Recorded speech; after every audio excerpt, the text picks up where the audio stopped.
South Korea and the U.S. recorded their first cases of COVID-19 on the same day, January 20th, 2020. If our stats matched theirs, then we would have 69,846 cases and 1,648 deaths. Please understand the difference. Battling the first major coronavirus outbreak outside China, South Korea brought infections of the virus and the disease COVID-19 that it causes down drastically through widespread testing, aggressive contact tracing, and tracking apps. The response has helped Asia's fourth largest economy come to grips with the pandemic without the extensive lockdowns seen elsewhere. The U.S. doesn't exist in a vacuum. It is impossible to deny that other places have had an effective response, and we are doing the opposite of that. Our economy is wrecked, our food supply chain is disrupted, an already exploded deficit has fallen off a cliff, and many places are opening back up as their daily case growth rate increases. At this point, it is arguably too late. The let it rip people are doing exactly that, and we're just shooting ourselves in both feet at this point. We look like a failed state. No better than a despotic third world country. I'm a very stable genius. Are you a stable genius? I'm stable, and I won't refer to myself as a genius one way or another. But we can bounce back from this. We are lucky that the death rate is so low. There will be a next time. What will we do next time if we're not so lucky? The U.S. should be leading the world.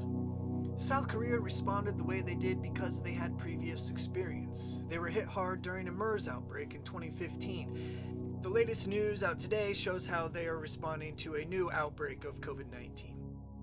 After weeks of nearly no new domestic coronavirus cases, South Korea relaxed its lockdown on May 6, but a subsequent spike in infections linked to Seoul's Itaewon nightlife neighborhood forced a rapid rethink. The government has stood by its decision to ease broader restrictions by reopening offices, public facilities, and sports centers, but some nightclubs and bars in the capital were ordered to close again, and authorities have also delayed the planned reopening of schools by a week. South Korea reported 13 new cases as of midnight Saturday, bringing the country's total to 11,050 with 263 deaths. Of those new cases, 5 were linked to the outbreak from the night spots in Seoul, and 7 were people with the infection entering South Korea from abroad. It was the second consecutive day in single figures for new domestic cases since the latest scare erupted, but so far there have been 168 cases linked to the Itaewon cluster, including clubgoers as well as secondary infections in family members, co-workers, and students. Director Jong In-kyung of the Korea Centers for Disease Control and Prevention warned the clubgoers to stay in isolation as their incubation period hasn't passed yet. Even if you have been tested negative, there still is a risk of infection during the incubation period. Please do get tested again if you have any symptoms, said Jong. South Korea authorities confirmed that 6,800 out of about 9,000 bars and nightclubs nationwide were shut down on Saturday, and 61,000 tests have been carried out linked to the Itaewon outbreak. Health Minister Park Young-hoo told a briefing.